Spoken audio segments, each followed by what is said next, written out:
So, to win the league, I picked. Now, everyone, just as a short notice before the video starts, I created this list before the season started, and no games were played before this list. So, without further ado, let's get into the video. Oh, but before the video starts, make sure to like and subscribe. At the end of the season, I'll react to these predictions.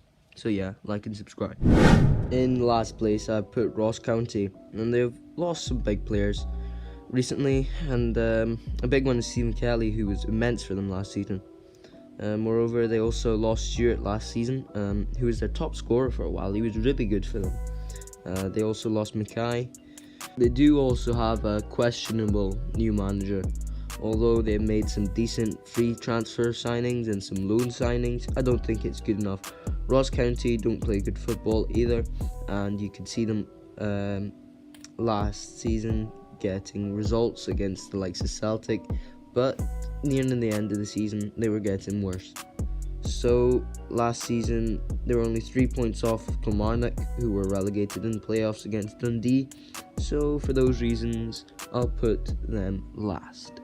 Coming in at 11th place, I put a team that might surprise you, and it's none other than Livingston. Now for me, Livingston are kind of like the new Kilmarnock, a team that can just sit back and do either really good or get relegated.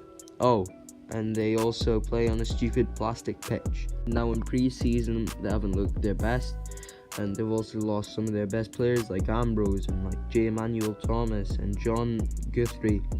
But their recruitment hasn't been bad either, to be honest, getting Adam Lewis on loan from Liverpool, getting Bruce Anderson from Aberdeen, getting Andrew Shinney and Ben Williamson on loan. So it's not been bad. But I still don't think under Martindale they'll do good enough. In 10th place, I'll put Dundee FC, and yes, I think they'll stay clear of the relegation places this season. They have a somewhat exciting team with Charlie Adam and Jason Cummings, and Charlie Adam will be pumped for the season. Their attacking football is decent, and you know, it's decent enough to keep them up, but defensively they are a bit shaky. So yes, I'll put them in 10th place. Coming in at 9th place, it's the other side of Dundee United. And in pre-season, they've looked alright, and Lawrence Shankland has looked, you know, he's looked more like the Lawrence Shankland we all saw in the Championship. They've kept some big players, and they've added very experienced Charlie Mulgrew. So, you know, they've done some decent business. I think it's good enough to get the 9th. This is a bit, I don't know, maybe they could have gone higher in this list, but I think 9th's fair enough, you know.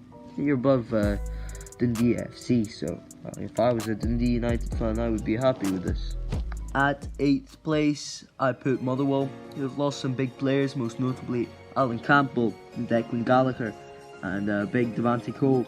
So this season could not go as well for them. It could not go as well as Motherwell, is what some would say. They could be relegated with their weak team, but I think eventually they'll get results. You know, they'll get the results pumping and going, but they could be bottom of the Premiership at the start of the season for a while. Defensively and at the back, I think they'll be okay, but it's just up top. Do they have the quality to get better than 8th place? At 7th place, finishing the bottom half, it's going to be St Mirren, who, don't get me wrong, have a very exciting team. But the question on my mind is it good enough to break into the top 6? They were really good last season, and Jim Goodwin is a good manager. They've kept their best players like McPherson, McGrath, whilst adding Kilty and Brophy and Alan Power. They'll probably be in the top half for a while, but then they might drop off again. So yeah, Buddies fans, 7th place finish. It's not that bad, is it? Breaking into the top half, starting us off, it's St Johnstone, who have kept their key players after winning the Cup double last season, including keeping McCann, Kerr, Clark, and they'll probably get Bindleton back on loan. Last season they were amazing, winning the Cup double. Callum Davidson is a great manager, St Johnstone should hold on to him. You know, if they don't hold on to him, it could be a different story. He's been amazing for them, really. There's a bit of pressure on them, however, and I'm not sure if they'll be able to handle it. Nevertheless, they'll probably still push for top 4, but eventually they'll probably finish in the 6th position. Still top half, so not bad, is it? 5th place, I put Hearts, who are just back from the Championship, and I think they'll do quite well. They have Ginnelly, Halliday, Suter, Halkett, Kingsley, Gordon, Smith, Gary Mackay, Stephen, Anim Jeem, all known from Everton, and of course Liam Boyce up top. You know, so those players alone, they're quite good players. They're all quality players, and with a good manager, with you know, like Robbie Nielsen, they're bound to do well. The only downfall for them is Naismith retiring, but I still think they'll do better than everyone expects. You know, it's their first season back from the Championship. After a 1-year stint in the Championship, they won the Championship, and they'll have the momentum to do well again. Now, in at 4th. Is it Celtic, or will it be Aberdeen? No, of course not. It's Hibs, who have kept some of their best players, like Nisbet and Boyle, which is good for them, but they're still missing, I don't know, they're missing something, and I don't think they're better than the top 3. Jack Ross is a top quality manager, but the difference between Aberdeen and Hibs is that Aberdeen have added well to their squad, but Hibs, they haven't really added as much, although in pre-season they've also looked good.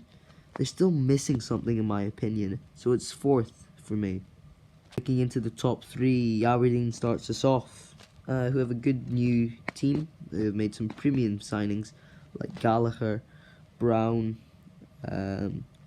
Christian Ramirez, J. Emmanuel Thomas. They've also kept the core of their squad: Lewis Ferguson, Ross McCrory, Hedges, Kennedy, and I think Glass is a good manager as well. He's quite forward thinking. Aberdeen, they'll go places this season. In pre-season, they've looked outstanding, to be fair, scoring goals for fun, and I think they'll probably be in that number 2 position in this season for a few weeks. But yeah, inevitably they'll retain that 3rd place finish. At 2nd place, come on, it's obviously Celtic. Now, they have improved, but their defence is still weak, and the board need to back Ange. This year is a rebuild year for Celtic, and Ange will need more than 1 year to get what he wants across to the players and the team. Celtic have kept Edouard, which is good business for them, but I think his head's turned and he wants to move. Yeah, I know, because he's not looked as good in pre-season, in my opinion. For me, their new signings aren't convincing either. The defence will be shaky, so I think they'll need to add players and just stick it out with Ange. So for now, Celtic fans, you're going to have to, you know, deal with a 2nd place finish. I think you'll still do well. You'll probably get a few good results. Probably still won't win an Old Firm. In 1st place, yes, do I have to say much? It's 2 in a row for the reigning champions, the famous Glasgow Rangers. Our squad is just so strong, and we have immense depth as well. A 2nd team could win this league. That's how good and like amazing our depth is. In pre-season, though, I don't think we've looked as well as we hoped. I still think we'll get the swing of things and get 56 home. You know, we've added well to our squad. We've added Lundstrom, Sakala, Offabor, all for free. I still think there's more to come. I think our B team will do as well. They'll do good in the Lowland League this season. But yeah, come on, Rangers. We have to win it again. Come on. Now, before the video ends, I'll say what will happen for the relegation and promotion. This is what I think, and I think Kilmarnock will have a rocky season, but then they'll eventually end up as champions of the Championship and get promoted, whilst Partick Thistle will finish 2nd to lose to Livingston in the playoffs to stay down. So that's it. Don't forget to like and subscribe and comment for more videos like this. At the end of the season, I'll react to this prediction as said.